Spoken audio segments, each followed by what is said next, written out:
اب वक्त आ गया है कि जहां आरा को अपने फैसलों का सामना करना होगा। क्या वो अपनी गलती को समझ पाएंगी? क्या फिजा को जहां आरा की नफरत के बावजूद भी अपनी मोहब्बत और खुशियों का हक मिलेगा? जहां आरा बेगम को हमेशा अपने बेटों पर फख्र रहा। वो समझती थी कि बेटों का घर ही असल घर होता है, जबकि बेटियां तो एक दिन पराए घर चली जाती हैं। इसी गुरूर में वो मुजफ्फर अली की बेटियों को हमेशा कमतर समझती रही और इनके जज्बात को कभी अहमियत नहीं दी। लेकिन वक्त कभी एक जैसा नहीं रहता। इन बेटों पर जहां आरा को फख्र है, यही बेटे अपनी माँ का गुरूर तोड़ेंगे। जहां आरा को अंदाजा नहीं था कि जिन रिश्तों को वो कमजोर समझ रही हैं, एक दिन वही रिश्ते सबसे महफूज साबित होंगे। फिजा की जिंदगी भी आसान नहीं थी। जहां आरा की नफरत और सख्त रवैये ने इसके दिल में कई जख्म छोड़ दिए थे। फिजा के दिल पर चोट तो लगती है तब जब जहां आरा हर बात पर इसे ताना देती है कि मेरे बेटे फरमाबरदार हैं, कम अज कम दूसरों की दीवारें तो नहीं फैलाते। जहां आरा के ये अल्फाज फिजा के लिए किसी अजियत से कम नहीं थे। यही ताना फिजा को ना करदा गुनाहों की सजा भुगतने पर मजबूर कर रहा था। वो चाहती थी कि रजा के साथ एक नई जिंदगी शुरू करे, जहां इसे इज्जत, मोहब्बत और सुकून मिले। लेकिन क्या जहां आरा की मुखालफत के बावजूद फिजा अपनी खुशियां हासिल कर पाएगी?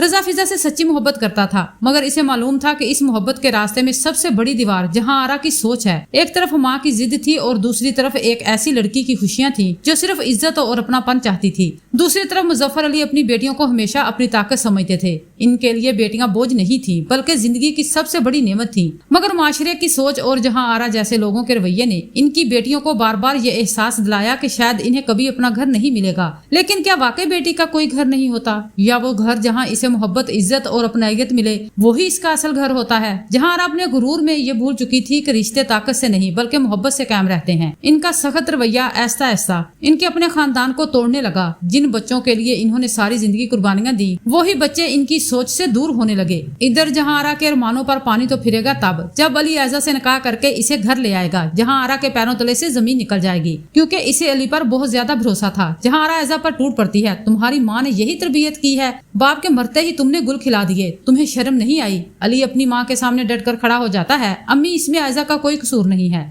और मैंने वही किया जो मुझे करना चाहिए था। मैं ऐजा के साथ आपको कोई भी ज्यादती नहीं करने दूंगा। इसका गुस्सा पहले ही सातवें आसमान को छू रहा था। जहां आरा एक जोरदार थप्पड़ मारती है अली के मुंह पर और कहती है कि अभी और इसी वक्त इस लड़की को तलाक दो। फिजा के पैरों तले से जमीन निकल जाती है, क्योंकि फिजा नहीं जानती थी कि ऐजा और अली एक दूसरे से मोहब्बत करते हैं। फिजा आगे बढ़कर ऐजा को बाजू से खींचते हुए कहती है कि तुम्हें शर्म नहीं आई? जिस घर में तुम्हारी बहन की जिंदगी जहन्नम बन चुकी है, तुमने इसी घर का इंतखाब करके अपनी जिंदगी खुद ही बर्बाद कर ली। ऐजा कहती है कि आपी मैंने कोई गुनाह नहीं किया, बल्कि निकाह किया है और निकाह करना कोई ऐब नहीं है। फिजा कहती है कि चोरी छुपे निकाह करना ऐब ही नहीं बल्कि गुनाह है। तुम्हें अम्मी पर भी तरस नहीं आया? अबू हमें छोड़कर जा चुके हैं, तुमने बहुत बड़ा तूफान बर्पा कर दिया। अम्मी को जब इस बात का पता चलेगा तो इनके दिल पर क्या गुजरेगी? तुमने तो अम्मी को जीते जी ही मार दिया।